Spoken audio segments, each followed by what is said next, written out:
Welcome to round 1 of Star Wars Unlimited Locals Night over at Valkyrie Vault in Brownsburg, Indiana. If you are looking for a place to play some Star Wars Unlimited, I highly recommend checking out Valkyrie Vault in Brownsburg, Indiana. Thursday night, 6 p.m., $5 entry, and you always walk away with a pack of the current set and your promo pack.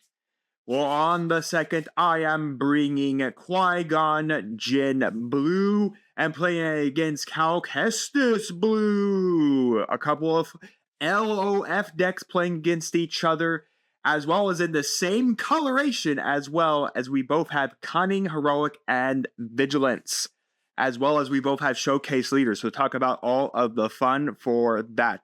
So anyways, we've already kind of looked at Qui-Gon Jinn Force Blue. I'll ping that for you all right now. Now, at the time of this recording, we are currently in the Sec meta. So as I'm voicing over this, we are in the Sec meta post Secrets of Power. At the time when this Locals was recorded, we were still in the LOF meta, but we were coming very close to the end of the LOF meta. So I pulled my Qui-Gon Jinn showcase from one pack of an LOF Carbonite. So I said I needed to try it. So after trying it out for our play video, for our normal Star Wars Unlimited play video, again, that has pinged in YouTube for you all. So you guys want to go check that out. If you want to see the full deck list of what I was playing in it, I decided I had to bring into my locals because it's a lot of fun. The deck was a lot of fun. I only went X1. I lost out to Revan Force Yellow. So I lost out to Revan Force Yellow, but it had to go all 3 games to win it all, and I lost to a Shin Hati plus a Surprise Strike. But nonetheless, the deck was a lot of fun. I am able to get out of this Cal Kestis, but I will say the Cal Kestis player did miss some really important plays. They couldn't find their place to go with it, and I was able to go off with Qui-Gon Jinn. But again, Cal Kestis is one of those leaders that I definitely have been afraid of for a long time since he's been released in this set, and especially for the player who's been playing with it. They know their Cal Kestis plays. So anyways, let's quickly break down the leaders and the decks, and then we'll jump into game number 1. Qui-Gon Jinn states on his front side, tap him, use the Force. You may return a unit back to your hand. Then you may play a non-villainy unit that is cost less than the card you returned to your hand. So if you return a 3, you can play then a 2 or a 1. Return a 4, you play 3 through 1. So basically you get the idea. But every time you do have to burn the Force to utilize that effect. I think I do one misplay with using his ability here with not having the Force, but I think I still had the ability to grab the Force, and I'll point that out when it comes time.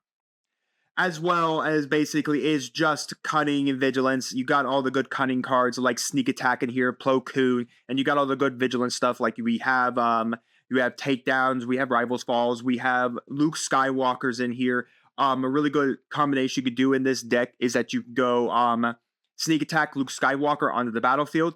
Not only get the -3 or the -6, and then being able to swing and restore the 3 and attacking for that 7, but also then immediately bouncing him with Qui-Gon Jinn back in the hand, ignoring the Sneak Attack's restriction that when Sneak Attack is triggered, you do have to kill the unit on your regrouping phase. But here it doesn't actually activate because Qui-Gon just bounces the card back, so Sneak Attack that no longer actually has its valid target.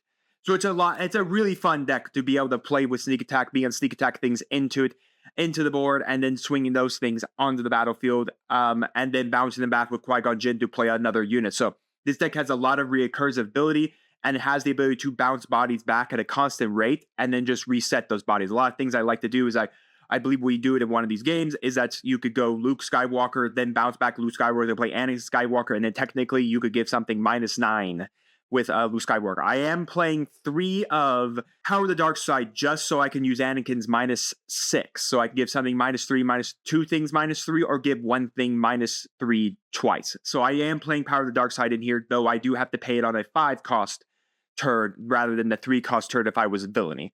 But anyways, we've seen Cal Kestis Blue before, folks. It's just basically Force Rest. Gain the Force, flip on 4, rest a bunch of stuff. I flip on 6. Rest a bunch of stuff. You have abilities of Vanestra Rao, which I of course have as well. You have Plo Koon. You have this player did, I believe this is of course post the banning of Force Throw, but they still have access to Hotshot Blaster. I mean, technically I can Hotshot Blaster as well. because we're both in the Cunning archetype, so we could just smuggle that out. But they still have access to that. They still have access to their kill spells. They have access. Practically, our decks have the exact same access to everything we want to play with. It's just that 𝐂𝐍𝐶 is a little more scary. He flips for 4, can start resting all of your stuff, and that becomes the one nuisance. Now, again, 𝐂𝐿𝐶's problem with him is he's a 3/4, so an open fire or anything like that, or even a takedown does technically just kill 𝐂𝐿𝐶 right off the board.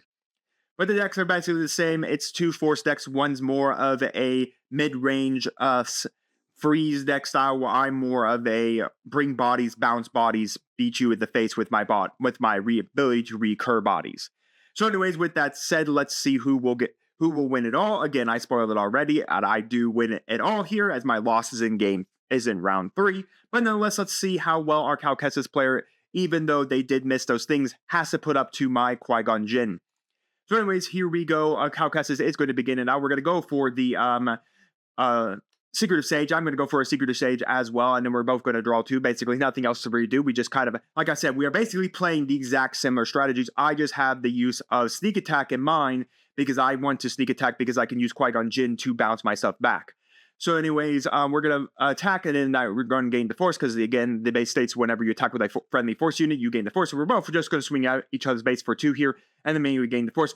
Renestra Rao coming down to immediately burn that for all that. So nothing I can really do. So we're going to go for the sneak attack into the inner warrior. We're going to resend inner warrior. I'm going to immediately use the force to gain back the 2 here, and then we're going to be able to use the inner warrior to kill off Renestra Rao. Again, I won't be able to really bounce her back here because I need a guy to bounce her. Funny enough, I do gain the force there, by the way. I do. That's not a misplay on my half. I did gain the force there because, again, she's actually a force unit. But Qui-Gon Jinn states I can, again, Star Wars Unlimited, do as much of the effect as you can as possible. So, well, funny enough, I got the force there, even though technically I didn't really have the force. I totally forgot that I actually had burned it there. So that's actually a misplay on me owning the force. But anyways, we're going to go for 𝐂𝐿𝐶's. 𝐂𝐿𝐶 is going to burn the force there. Technically, I shouldn't have the force. So technically, I don't really have it for this play. So we're just going to burn it. Again, that is actually my fault. I technically had the force on the, I didn't have the force on the play here. So anyways, we're going to have 𝐂 flip over here, and then we're immediately going to be able to equip him with a lightsaber there, and me to swing a whole bunch of damage. So even though that 3, technically I should actually be at 11 damage there rather than 8, but that is a fault on me. The fact I totally forgot to gain the force off of the inner warrior swing, and then I burned it for the Qui-Gon Jinn. So that is on me here.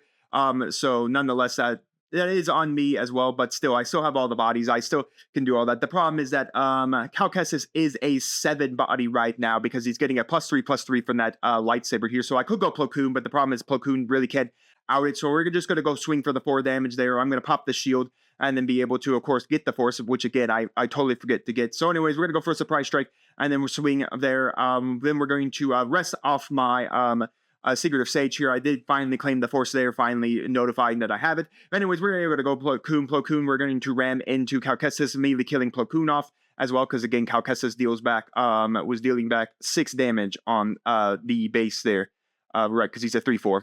So nonetheless, then we're going to swing with the Secret of Sage to deal 2 more damage. We're going to bounce back the inner warrior, and then I'm going to play out the Millennium Falcon here, because again, I could play a body it does not care as long as it's not a villainy body onto the ground.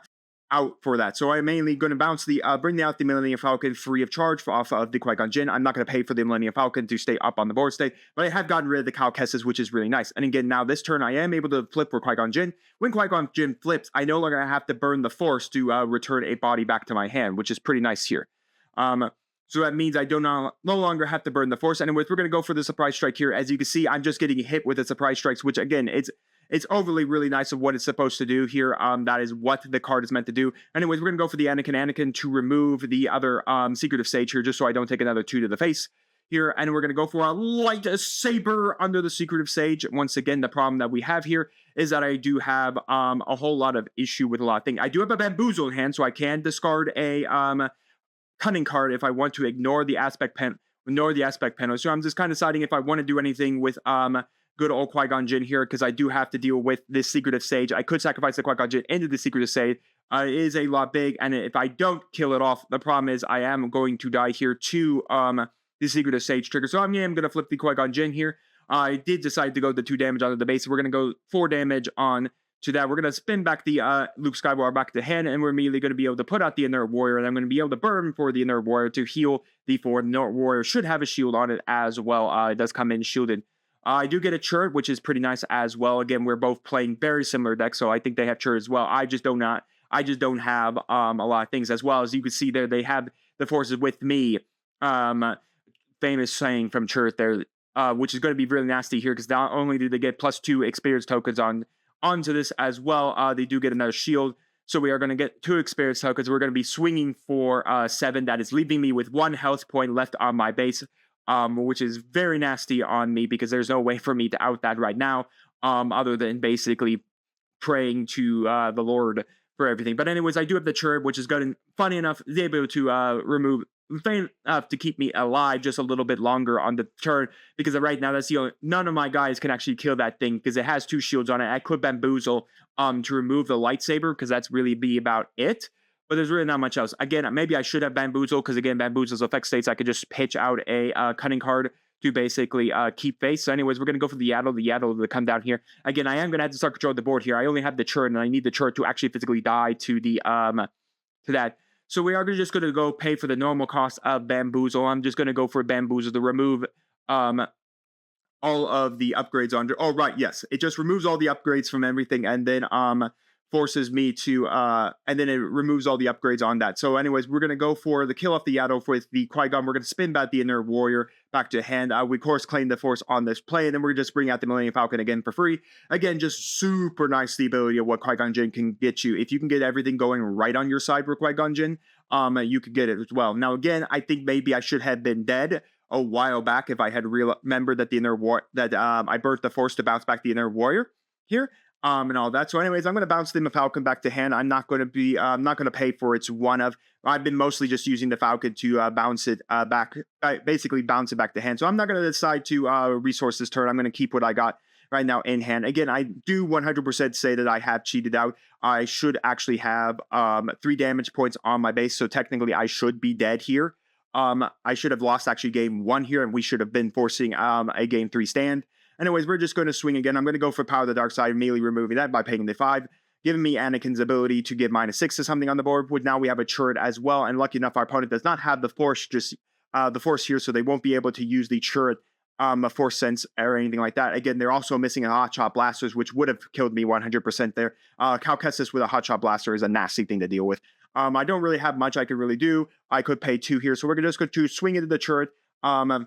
Paying up the 2 here, so I'm going to knock off my shield as well. So I'm not sure why I'm not knocking at the shield off of my Sage here. Again, that should be off. So anyways, Qui-Gon Jinn looks like I'm not going to trigger his effect, because there's nothing really to bounce. I only have a 2 and a 4, and I'm not going to bounce a Church back to my hand. And then we're going to go the Night Sister here, just so I can get that +1 draw, which is really nice. And we see Cal Kestis is going to scoop up game number 1 and give it to me. Technically, I should have been scooping up game number 1, because I did miss the very mandatory trigger with utilizing the Inert Warrior, but I could have probably still gotten around that with because I believe they flipped Cal Kestis. I still could have gotten the Force that turn. I just had to swing my Secret of Sage first, then got the Force, and then I could play the Inert Warrior. So technically, if you look at it that way, I still had the Force, but me and my opponent both missed that. So that is on me for catching it. I thought I cheated out the Inert Warrior back to my hand with Qui-Gon, but then I remembered, all right, the Inert Warrior came out with Surprise Strike, and then I was able to attack. So technically, I still could bounce back the Inert Warrior and play something there, but I didn't have any low-cost guy to play out of my hand. So technically, I think we could still have been in this game state that where we were with everything. It just mattered that I had to attack first with the Sage, and then I could have got the Force, and then burned the Force with the Inert Warrior, and then go from there. So that is a miscalculation exactly when I had the Force. I really didn't play a lot of Force bases in set 5.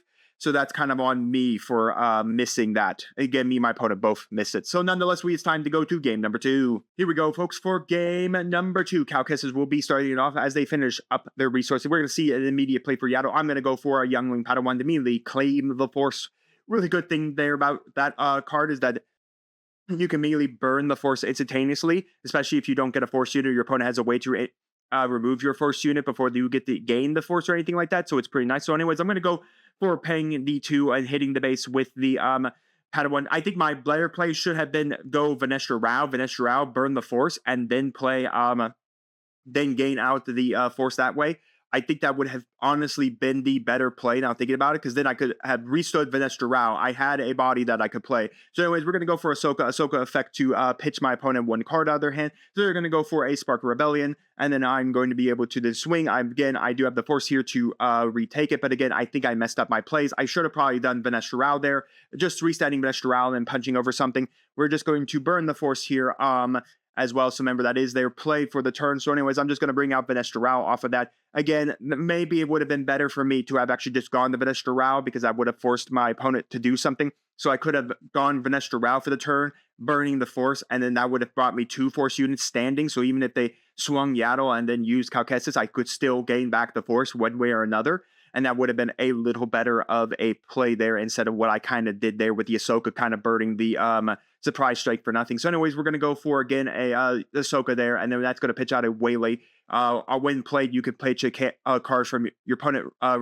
Discards 1 card from their hand. If it's a unit card, rest 1 of the unit. So your opponent gets to pick the card that they discard off of here. So anyways, we're going to just punch the Secretive Sage for 2. I'm going to claim the force off that. We're going to go for an Vanestra Rao into the base here, and then I really don't have much else to play. So anyways, we're going to go for Cal Kestis coming on out of that, and then we're going to basically have quite the board state. So now as we have Cal Kestis on the board, so there's a lot of bodies here. Again, there's nothing right now that kills Cal Kestis in one shot, especially a Cal Kestis that could put up a surprise strike as we see in hand, or go for a hotshot blaster here, as we're going to have the potential of Ahsoka Tano. I'm just kind of deciding. I do have the power of the dark side in my hand as well, which I do need to pitch out. So we're going to deal 3 damage to Cal Kestis, and I will take back 3 damage as well. For some other reason, I don't take back the 3 damage. Don't ask me why. Multiple times I forget. But anyways, we're going to just swing in for the surprise strike here. We're just going to swing in for the Youngling Padawan as well.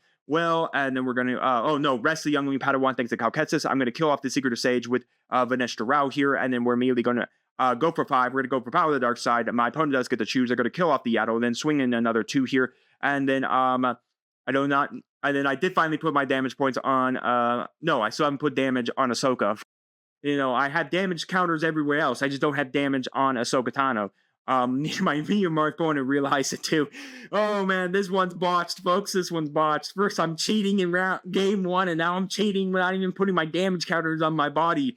Oh, look at me go, folks. Look at me go. Anyways, we're of course going to be able to have a couple bodies here. Again, I should have the Ahsoka Tano technically be dead. Technically she's not dead just yet, but she does have 2 damage points left on her. If my opponent does decide to swing in, I should technically be dead if she doesn't die here.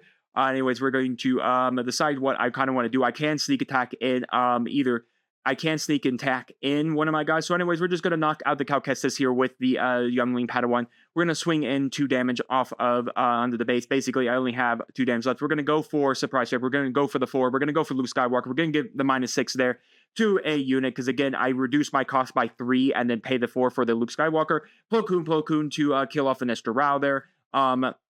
Basically, we're going to go flip good old Qui-Gon Jinn here, and basically this is the best combo. So we're basically that Ahsoka Tano should be dead. But lucky enough, all it has done is punched Cal Kestis, but it technically should be dead to the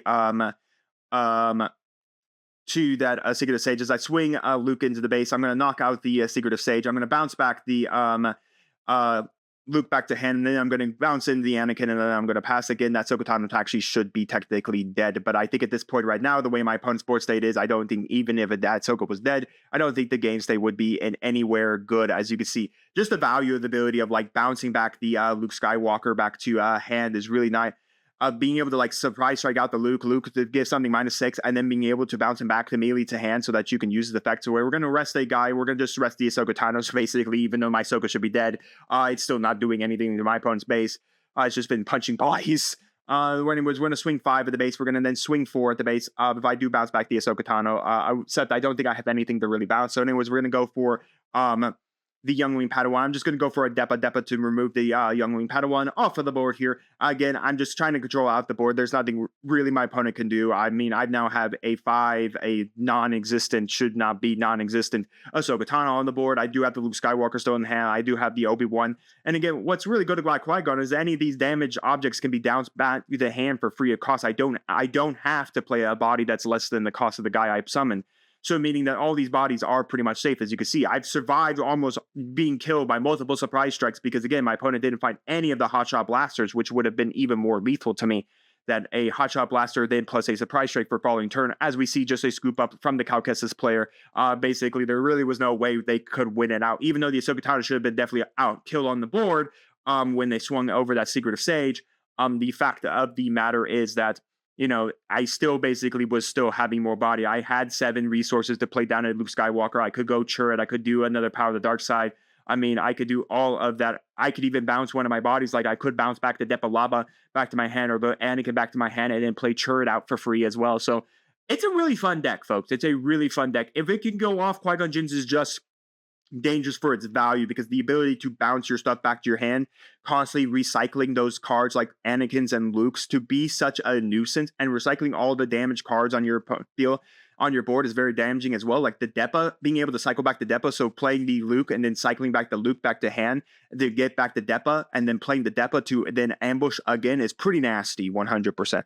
But nonetheless, besides the blatant misuse of that Ahsoka Tano and the blatant misuse of the Force, let me know your guys' thoughts down in the comments on the gameplay. Tell me how bad of a cheater I am. Cheater! Cheater! I'm a cheater! Again, I think round 1, I think I could have played that and still have gotten the outcome. Game 2, the Ahsoka basically was rested all over the place and technically should have been dead. But I don't think she did much of... Well, technically she ate a Cal Kestis freeze that would have gone to someone else like Anakin or someone like that. So technically she did actually save me a little bit. But nonetheless, you guys can let me know all your thoughts down in the comments on Qui-Gon, Force Blue, and Cal Kestis Force Blue. Let me know if you guys played either of these decks in the LOF meta, what your thoughts are those decks, and as well as what you think those decks are going to do in the SEC meta. And while you're commenting, do make sure to like the video, subscribe to the channel, and ring the bell so you can notify when my videos go live for you. And we'll see you here next time on Mom Dragons TCG.